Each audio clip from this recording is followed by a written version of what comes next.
Everest சிகரம் ஏறுவது இவ்வளவு காஸ்ட்லியா?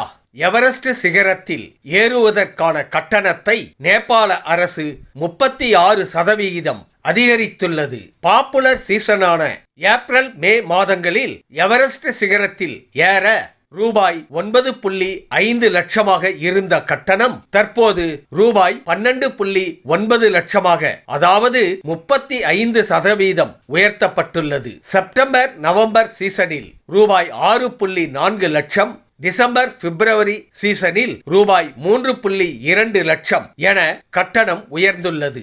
ஆண்டுக்கு 300 பேர் எவரெஸ்ட் சிகரம் ஏறுகின்றனர். சாகசம் செய்ய கூட நிறைய செலவு செய்யணும் போல இருக்கே. 96 ஆண்டுகளாக ஒரு குழந்தை கூட பிறக்காத நாடு எது தெரியுமா? 1929ஆம் ஆண்டு பிப்ரவரி மாதம் 11ஆம் தேதி 118 ஏக்கர் பரப்பளவில் வாடிகன் நகரம் உருவாக்கப்பட்டது. இங்குதான் 96 ஆண்டுகளாக குழந்தைகளே பிறக்கவில்லையாம். இதற்கு ஒரு காரணம் உண்டு. அங்கு ஒரே ஒரு மருத்துவமனை கூட கட்டப்படவில்லை. அதனால் பிரசவத்தின் போது பெண்கள் நகரை விட்டு வெளியேறுகிறார்கள். வாடிகன் நகரில் யாருக்கும் நிரந்தர குடியுரிமை வழங்குவதில்லை.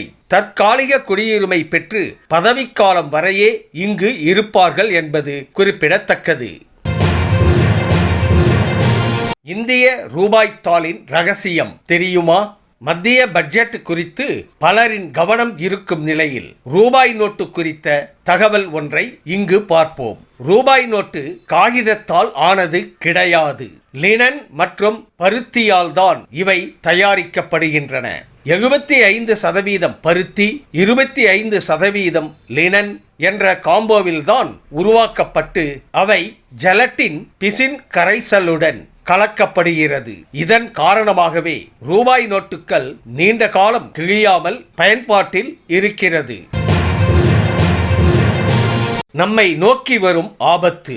வானில் திரியும் விண்கல் ஒன்று பூமியின் மீது மோதுவதற்கு 1% வாய்ப்பு இருப்பதாக நாசா தெரிவித்துள்ளது. 2024 YR4 என்று பெயரிடப்பட்டுள்ள இந்த விண்கல் 2032ஆம் ஆண்டு பூமியை நெருங்குகிறது. இது பூமியில் மோதினால் ஹிரோஷிமா அணுகுண்டை விட 500 மடங்கு பாதிப்பு ஏற்படும் என்றும் ஒரு பெரிய நகரமே அழிந்து போகும் என்றும் கணக்கிடப்பட்டுள்ளது. இதனால் இந்த விண்கல் தொடர்ந்து கண்காணிக்கப்பட்டு வருகிறது. இந்த வீடியோ உங்களுக்கு பிடிச்சிருந்தா கமெண்ட் பண்ணுங்க, ஷேர் பண்ணுங்க, லைக் பண்ணுங்க, மறக்காம சப்ஸ்கிரைப் பண்ணுங்க. நன்றி.